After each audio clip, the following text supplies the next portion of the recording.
Waktu hampir menunjukkan pukul 12 siang. Matahari memang terik, tapi udaranya masih terasa sejuk. Mereka mulai memasuki desa Bantar Kulon, Jawa Tengah. Mereka berdua sama-sama menikmati pemandangan alam dalam diam yang tidak akan pernah mereka temui di Jakarta. Pemandangan setelah memasuki kaki gunung lebih mirip kawasan Ciwidey di Bandung. Hanya saja di desa itu lebih sepi dari kunjungan turis. Kirana dan Dilan membuka kaca helm mereka. Bau dedaunan langsung menyongrok hidung mereka dan mengisi paru-paru mereka dengan udara segar. "Oh," seru Dilan. "Kenapa?" Kirana mengintip dari balik bahu laki-laki itu. Ia melihat jalanan yang semakin sempit dan hanya bisa dilewati 2 motor.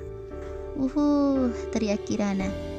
"Hei," seru Dilan lalu menutup kaca helmnya. Bikin malu. Semakin tinggi mereka berjalan, jalanan yang dilewati semakin menyempit. Di sisi kanan dan kiri mereka berbeda. Sisi kanan terdapat lereng gunung yang terdiri dari tanah dan batu yang menjulang tinggi. Sedangkan di sisi kiri terdapat tebing curam tanpa pembatas, dan di beberapa lereng-lereng itu dimanfaatkan oleh penduduk sebagai terasering, lahan pertanian. Di setiap liukan jalan sesekali terdapat kucuran air yang mengalir dari sela-sela batu seperti air terjun kecil. Jika liukannya berkurang, maka mereka akan melewati jalanan menanjak dan sesekali menurun tajam. Setiap turunan tajam, Dilan sengaja memainkan motornya supaya perut Kirana terasa geli. "Dilan, jangan gitu, perut aku geli banget," seru Kirana sambil memukul pelan bahu Dilan.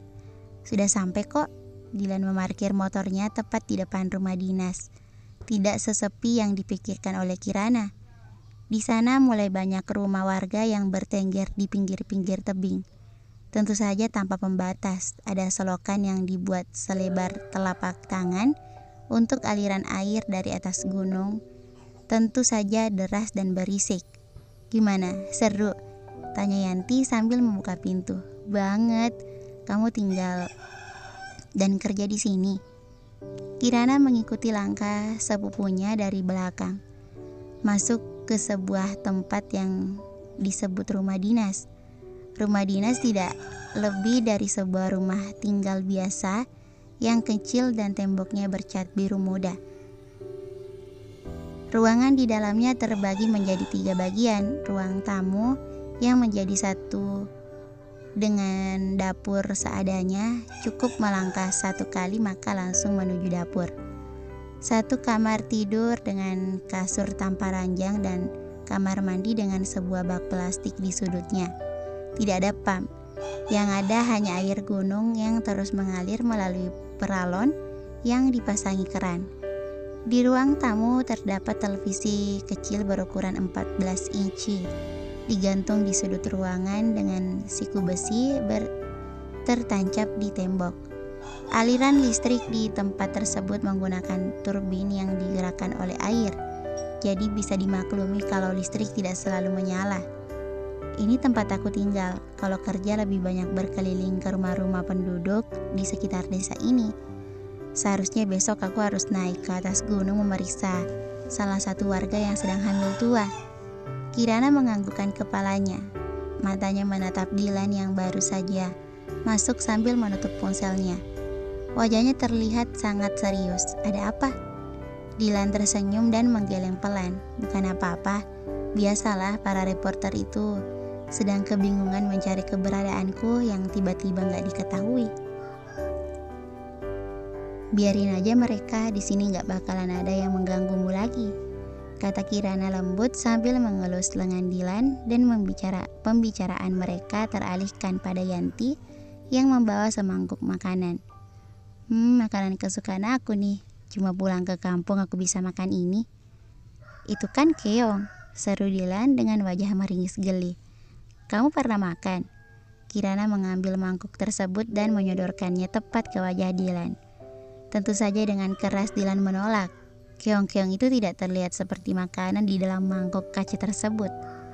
Keong tersebut masih utuh dalam cangkangnya dan kuahnya berwarna coklat kehitaman.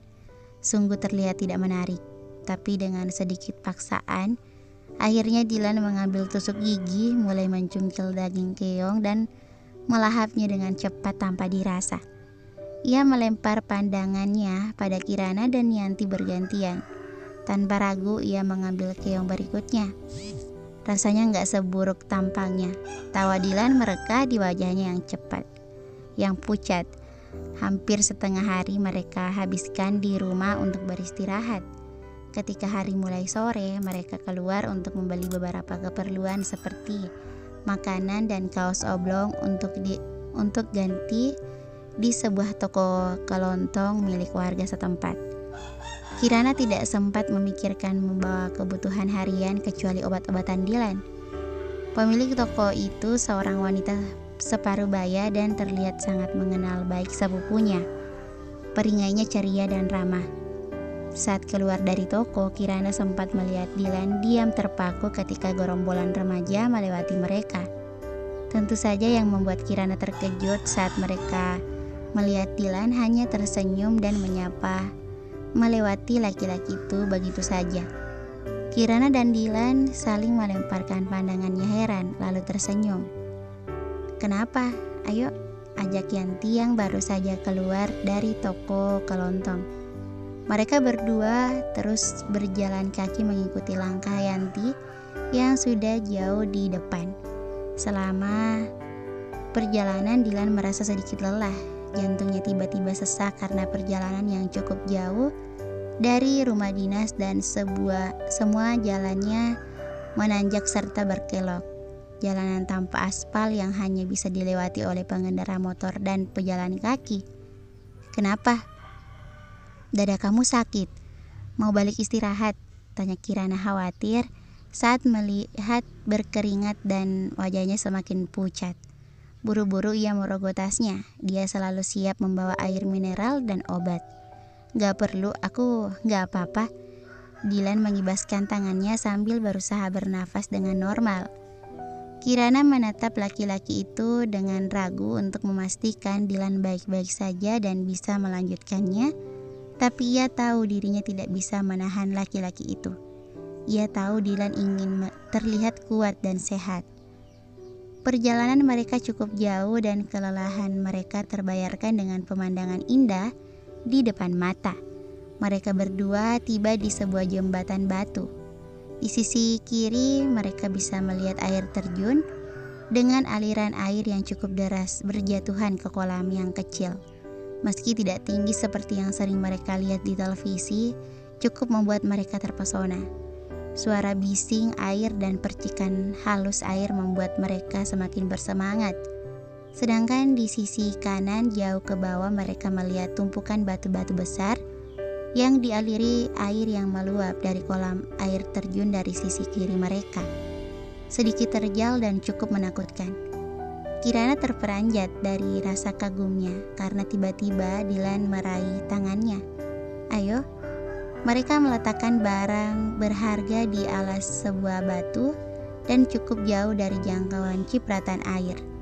Cukup sulit menyeberangi bebatuan kecil supaya bisa sampai tepat di air terjun itu. Kirana dengan wajah sumringah langsung menyusul sepupunya yang sudah lebih dulu mendekati kolam alam tersebut merendam separuh kakinya. Kirana mengajak Dilan ikut serta. Tapi Dilan memilih untuk duduk di tepi batu membiarkan kakinya direndam air dan dilewati arus terus menerus untuk merasakan kesegaran air gunung. "Hei," panggil Kirana lalu menciprati wajah Dilan. Dilan yang terkejut buru-buru membalas, alhasil pakaian mereka sedikit basah. "Tuh, airnya segar kan?" "Iya." Dilan melihat air mengalir dari celah sebuah batu yang berada tepat di sisinya. Dengan segera ia membentuk mangkuk dari tangannya untuk menampung air, lalu mencuci wajahnya, dan ia kembali duduk di atas batu. Diam termenung. Kirana mengambil ponsel dan mencuri kesempatan untuk mengambil gambar Dilan yang sedang melamun. Kirana terus memperhatikan Dilan yang melamun dari jarak yang agak jauh. Sorot matanya begitu tenang dan menyimpan kepedihan. Bersambung. Thank you for watching.